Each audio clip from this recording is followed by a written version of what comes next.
Okay, so what about a medical alert bracelet? What about having the mini gastric bypass, and how are you different, and how can we help the doctor who might be taking care of you in an emergency? It doesn't have to be a car wreck. I mean, what if you have a heart attack or a brain aneurysm or something like that? Are there things that change you so that it would be better if your doctor knew about this surgery that you've had? It's certainly not a bad thing to have information, to have cards and drawings and stuff like that. But as a trauma surgeon, we see people many times come in with gunshot wounds and car wrecks and things like that. And my bias is I don't think there's a big disadvantage of knowing or not knowing whether or not you've had an MGB. That to me, as a surgeon taking care of you, victim of a gunshot wound or a trauma or anything like that, I don't think it would change much. Now there is, some people talk about the placement of the NG tube. Would that make a big difference? You can have an NG tube with an MGB. The Roux-en-Y is a little higher up near the esophagus, and so we don't really see a big problem with that. And there's some downsides to my way of thinking about getting the marker.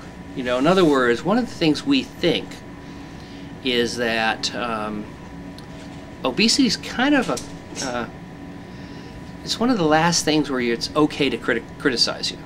You know, it's okay for you to get heat over being obese because, like we talked about, obesity is simple. It's calories in, calories out. If you're not following the simple common sense, eat less, exercise more, there's a character flaw. So, and I think if you had to carry around this band that said, oh, by the way, I lacked enough character and willpower to lose weight on my own, I had to have surgery for it. I just don't like that my patients have that. I think if my patients want to talk about me giving them the surgery, that's fine, but it's different from having to say, oh, everywhere I go, everyone who sees me, what's that for? Well, I had a mini gastric bypass because of that. So I don't like that from a quality of life standpoint. The other thing to emphasize is if you take my average patient and my patient after the surgery, my average patient is a 300-pound, 39-year-old woman who has diabetes and high blood pressure. I don't want to see her after trauma. It's hard to take care of her, things like that. A year later, she's going to be 150, and she's not going to be diabetic and not have high blood pressure. So your chances of getting successfully through a car wreck or a fall from a building or a gunshot wound go up, in my experience as a trauma surgeon, tremendously after your MGB.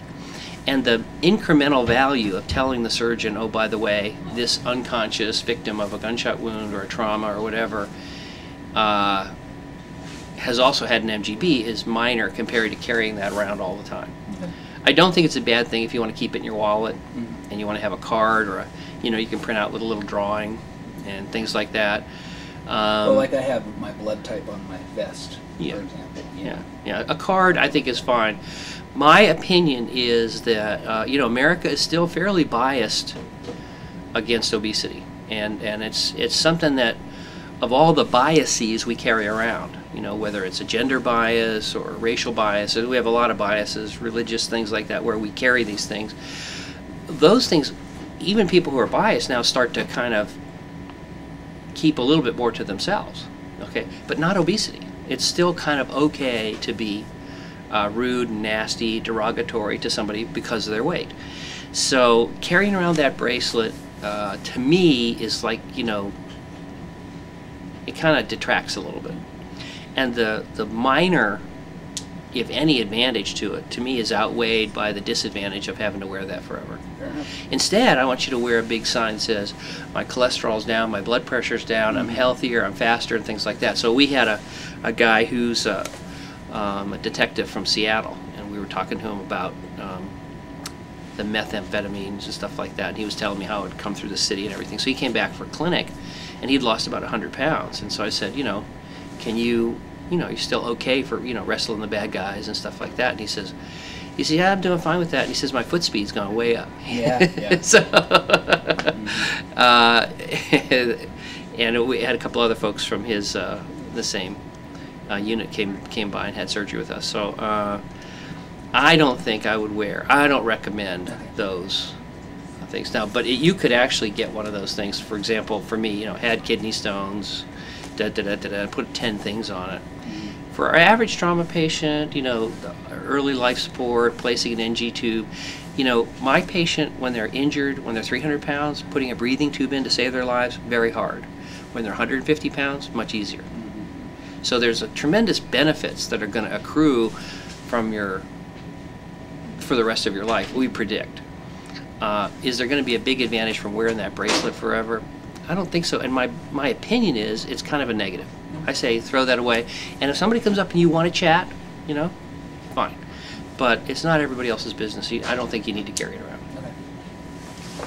So I like that. It's a